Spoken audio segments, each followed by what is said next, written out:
Hello everyone. तर कसे आहात सगळे? दीपास टेस्टी डिलाईटमध्ये तुम्हा सर्वांचं खूप खूप स्वागत आहे. तर आज आहे रविवार आणि रविवारसाठी स्पेशल असा आज हा मेनू बनवला होता. तर मटण थाळी बनवले. तर रेसिपीला सुरुवात करूयात. तर त्यासाठी 4 मोठ्या साईजचे कांदे मी गॅसवर भाजून घेतले, त्याचसोबत खोबरं भाजून घेतले, थोडंसं डाळं, आलं, लसूण आणि कोथिंबीर, हे सगळं त्याचं आपण वाटण करणार आहोत. त्यानंतर हे अर्धा किलो मटण घेतलंय, तर ते स्वच्छ 2 ते 3 पाण्यानं धुवून घेतलंय आणि आता आपण त्याचं मॅरिनेट करणार आहोत. तर 1 चमचा हळद घातली आहे, त्यानंतर मीठ घालायचे. तर मी खडा मीठ घातले. आज माझ्यापासलं बारीकवालं मीठ संपलं होतं, तर खडा मिठाचा यूज केलेला आहे मी. तर चवीनुसार घातलेलं आहे मीठ.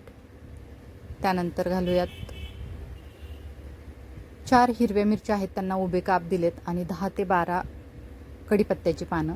त्यानंतर आलं आणि लसूण याची केलेली पेस्ट आहे, ही घरीच बनवली आहे. तर 2 चमचे आलं लसूण पेस्ट, 1 चमचा घातलेला आहे धना जिरा पावडर आणि त्यानंतर भरपूर अशी कोथिंबीर.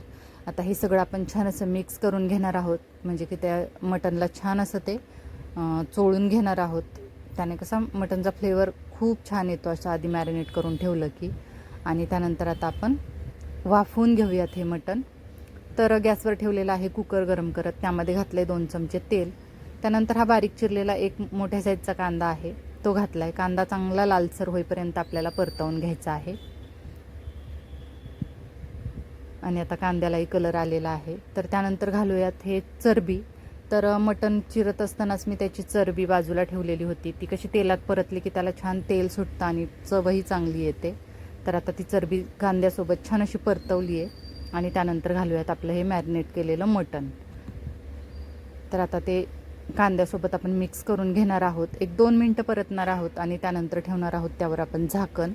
तर आत्ता काही कुकरचं मी झाकण लावून त्याला शिट्ट्या लगेच करणार नाही आहे, वाफ देणार आहे त्याला आधी. तर 2 ते 3 मिनटं मी बारीक गॅसवर नुसतं झाकण ठेवलं होतं की मिठानं त्याला पाणी सुटतं आणि मिठाचा फ्लेवर त्या आत मटणच्या पीसपर्यंत उतरला जातो, म्हणून थोडा वेळ तसं मी वाफवलं आहे. आणि त्यानंतर घालूयात आता गरम पाणी.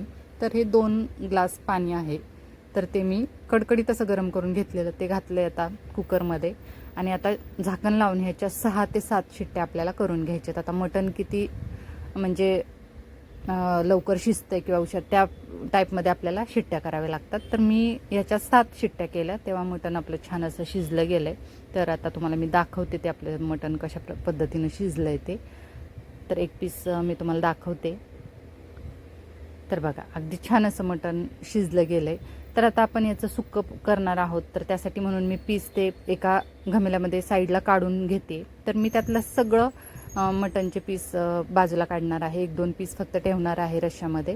तर आता हे सगळं मटण मी साईडला ठेवलं आहे. त्यानंतर हे आळणी थोडंसं काढणार आहे साईडला, की कोणाला तिखट नको असेल तर खाण्यासाठी म्हणून बरं पडतं. आणि मटणाचं आळणी कशी त्याला चव पण छान येते, तर जेवताना थोडंसं असेल तर खाल्लं जातं ते. तर थोडंसं मी आळणी काढून ठेवले आणि राहिलेला जो रस्सा आहे तर त्याचा आपण पातळ तिखटवाला रस्सा बनवणार आहोत. त्यानंतर हे वाटण आहे जे की आपण कांदा खोबऱ्याचं वाटून घेतलं आहे. तर आता आपण रश्श्याला फोडणी देऊयात. गॅसवर एक पातेलं गरम करत ठेवलं आहे, त्यामध्ये घातलं आहे 2 चमचे तेल. आणि जे आपण आत्ता वाटण वाटलं होतं कांदा खोबऱ्याचं, तर ते मी 4 चमचे घालणार आहे. तर अर्ध्यापेक्षाही थोडं कमीच वाटण रश्श्याला घालणार आहे आणि बाकी आपल्याला सुक्यासाठी तेच वाटण वापरायचं आहे. तर आता हे वाटण तर सगळं आपण भाजलं होतं, त्यामुळे जास्त काय परतायची गरज नाही. थोडंसं ते तेलावर परतलं, तेल सुटायला लागलं की घातलेला आहे मटण मसाला. तर मोठा 1 चमचा मटण मसाला आणि 2 चमचे कांदा लसूण मसाला घातलेला आहे. बाकी काही आपल्याला मसाले घालायचे नाही आहेत. आणि मसाला करपू नाही पातेल्याला, म्हणून मी थोडासा अगदी तो आळणी रस्सा या मसाल्यामध्ये घातलेला आहे. आणि आता ते थोडंसं 1 मिनिटभर आपल्याला फक्त परतवून घ्यायचं आहे. आणि त्यानंतर आता हा जे आळणी आपण जे पाणी ठेवलेलं होतं तर ते आपण या पातेल्यामध्ये घालून घेणार आहोत. पळीच्या साह्यानं आता मी ते सगळं छान ढवळून घेते. आणि आता आपल्याला त्याला 5 ते 7 मिनटं उकळून घ्यायचं आहे. अजून थोडंसं घट्टसर वाटत होतं कारण मसाला आपण घातलेला आहे, म्हणून मी अर्धा ग्लास पाणी वरून घातलेलं आहे. आता बाकी मी थंड पाणी घातलेलं आहे आणि आता हे उकळून घ्यायचं आहे. तर आता बघू शकता आपला हा रस्सा आहे तो रेडी झालेला आहे. 4 ते 5 मिनटं मी छान असा हा रस्सा उकळून घेतला आहे, कलरही छान आला आहे. आणि आता आपला हा रस्सा मी साईडला ठेवणार आहे. आणि त्यानंतर आता आपण सुक्याची तयारी करूयात. तर गॅसवर एक कढई गरम करत ठेवली, त्यामध्ये घातलेलं आहे तेल, तर 2 चमचे तेल घातलेलं आहे मी. त्यानंतर हा मोठ्या साईजचा एक टोमॅटो आहे, तो बारीक चिरून घेतलेला आहे, त्याची काही पेस्ट वगैरे केलेली नाही आहे. तर तो आपण तेलावर आधी तर चांगला परतवून घेणार आहोत. त्यानंतर जे आपलं वाटण राहिलं आहे तर ते आता सगळं वाटण आपण यामध्ये घालणार आहोत सुक्यासाठी. तर आता हे वाटणही आपल्याला छान परतवून घ्यायचं आहे.